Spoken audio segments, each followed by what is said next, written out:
Welcome back. Let's take you to the UK now, where the Parliament there will vote on different amendments to a motion outlining Prime Minister Theresa May's Plan B for her country's withdrawal from the European Union. Members of Parliament have tabled more than a dozen amendments setting out different ways forward. ENCA's UK correspondent, Ollie Barrett, joins us live from London now. Ollie, good morning to you. So the March deadline is edging ever so close. What do some of these amendments set out? Well, the interesting thing is that we don't actually yet know which ones exactly are going to be voted on. That is a choice that has to be made by the Speaker of the House, John Bercow. We will hear pretty shortly about exactly which ones he has chosen. There are, I would say, two key amendments that we expect to be chosen and therefore to be voted on, which could be of major significance. One of them has been brought forward by the Labour MP, Yvette Cooper, and what she seeks to do with her amendment would be to tie the government's hands, effectively, to delay, pause the Brexit process if it can't come up with a deal that can be agreed by the House of Commons and the European Union within the next days ahead. Now, the other key amendment that's going to be voted on, we believe, is being put forward by a Conservative MP, Sir Graham Brady. His calls for changes to the controversial backstop part of the Brexit deal, that idea about how you keep a border open between Northern Ireland and Ireland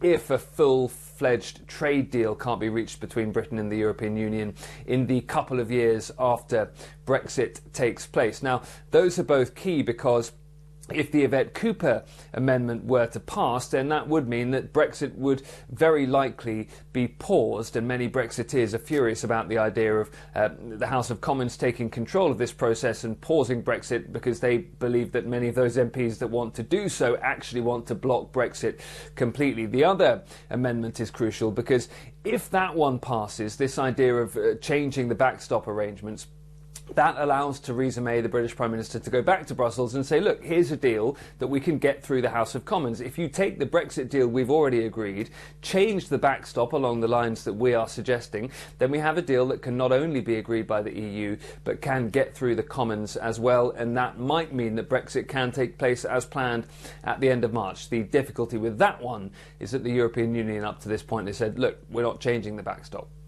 Ollie, the talk of another referendum on this whole Brexit deal, that has been on the lips of many people. Has that been shelved, or is it still very much a talking point?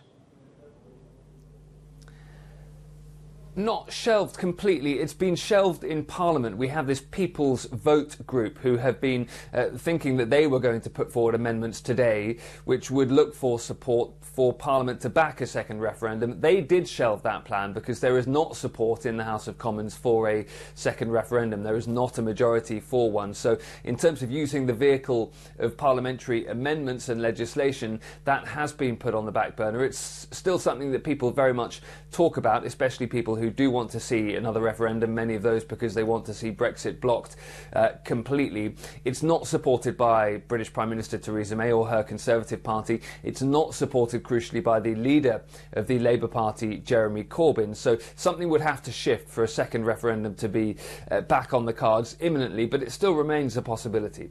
And is Theresa May safe? Ollie? I didn't catch that, but one of the crucial points about today is that what we are seeing is an attempt by the UK's House of Commons, or certainly part of it, to wrestle control away from Theresa May and her government. Many MPs believe that Theresa May simply doesn't have the majority in the Commons to get her deal or any type of deal through, so they're saying, look, instead of crashing out with no deal, we're going to try and chart the direction of travel now and assert our parliamentary muscle. The one thing that's worth saying also about today is we have these crucial amendments, and the hope, I think, even in government, is that by the end of today we will have something to show to the European Union, that the UK will be able to say, look, this is what Parliament thinks, this is what there is a majority for, we therefore have to hammer out some kind of deal on that basis, because that's what will get through the UK's House of Commons. The danger is that at the end of today, UK, we may not have any significant amendments having been passed by a parliamentary majority. We may be no closer to knowing what the Commons would pass. We may therefore be no closer to any Brexit deal. We may therefore be closer to Britain crashing out on the 29th without a deal. Whew.